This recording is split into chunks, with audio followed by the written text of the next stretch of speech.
What do shows like I Love Lucy, Friends, or Big Bang Theory all share? Beyond being light and sweet, they all exist inside a kind of bubble. The characters live in a world where the problems are small, the conflicts are harmless, and everything resets by the next episode. It's a safe space, predictable, cozy, and sealed off from the real world.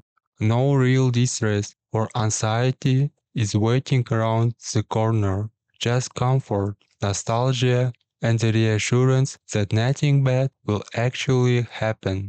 You always know what to expect, and what predictability becomes its own form relief, a gentle break from everyday stress. Oh, he speaks English. He just can't speak to women. Really? Why? He's kind of a nerd. The movies equivalent to think of Wes Anderson's Grand Budapest Hotel. Unlike Rushmore or the Royal Tenenbaums, where the humor digs into identity, family, and the personal growth, Grand Budapest keeps it simple. It's playful, whimsical, and designed to be enjoyed inside its own carefully crafted bubble. Just pure entertainment. I don't know what sort of cream they've put on you down at the morgue, but I want some. In both cases, whether it's sitcoms or movies, comedy becomes a form escapism, where the comedy itself is the entire point. In its own way, it operates in what I call a comfort bubble. But if we're talking about where this kind of comedy really started or who popularized it, my answer would be Son of the Desert from 1933. And here why I think so. Well, here's another nice mess you've gotten me into. First, let's briefly talk about the plot. Two friends, Laurel and Hardy, are desperate to attend the Fraternal Lords National Convention in Chicago. Their wives, however, insist stay home. You're not going to the convention.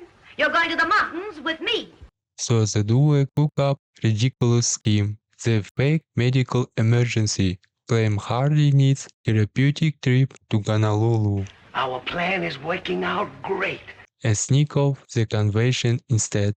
Everything goes smoothly until the wives hear news of disastrous storm at sea and believe the Honolulu boat their husbands were supposedly on has sunk.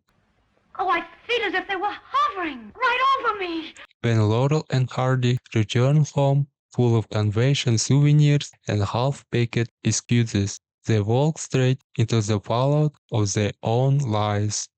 No, we missed the convention. We didn't go to Honolulu at all. If we look at comedies of that era, nothing really resembles Son of the Desert. Laurel and Hardy have no background. We never learn where they work or how they make a living. We just drop into a few chaotic days of their lives. In almost every major comedy of the time, the social status of the characters is front and center. Baron, you are a crook. In Ducks Up, Groucho is literally the president of fictional country of Fredonia, while Harpo and Chico play bumbling spies.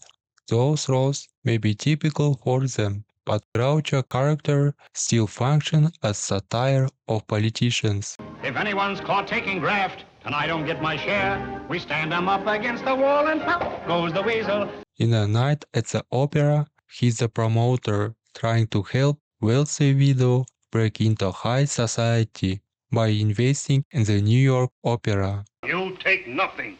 Get out. Well, if that's your best offer, I'll get out, but I'm not making a nickel on it. In a It's a Gift, W.C. Fields runs a small grocery store, inherits some money, and dreams of turning it into an orange ranch in California. But it's a deal. Okay. Oh, excuse me. Come on.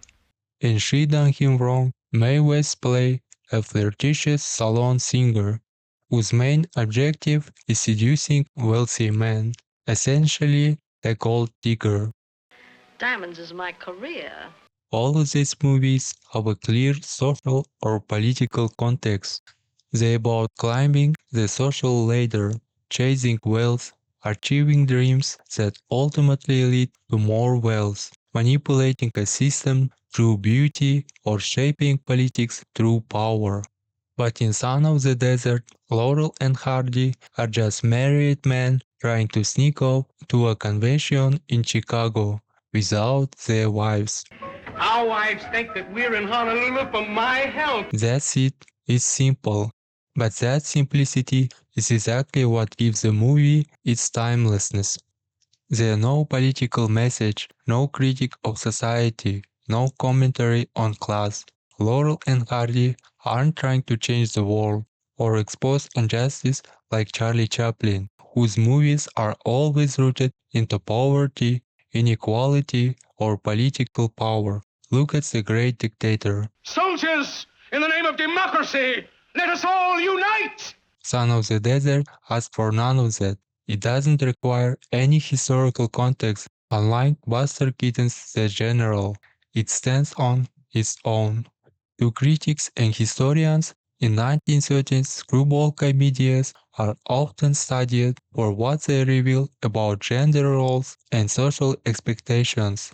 In It Happened One Night, Claudette Colbert's character practically becomes a case study for women's rights and independence of that period. But in Laurel and Hardy's movie, there's nothing like that to decode. The duo invites the audience to laugh at the absurdity of their situation, not reflect on society. See, Stanley? Honesty is the best policy. Their comedy makes us feel equal to the characters. It speaks to something fundamental about being human, our shared experience of failure, confusion, miscommunication, Spread your legs. and the humor that comes out of them. Through the effortless mix of slapstick, timing, and physical comedy, Laurel and Hardy elevate everyday frustration into something universal. It's why their movies, especially Son of the Desert, keep resonating generation after generation. And that's why I think Son of the Desert is true father of comfort bubble.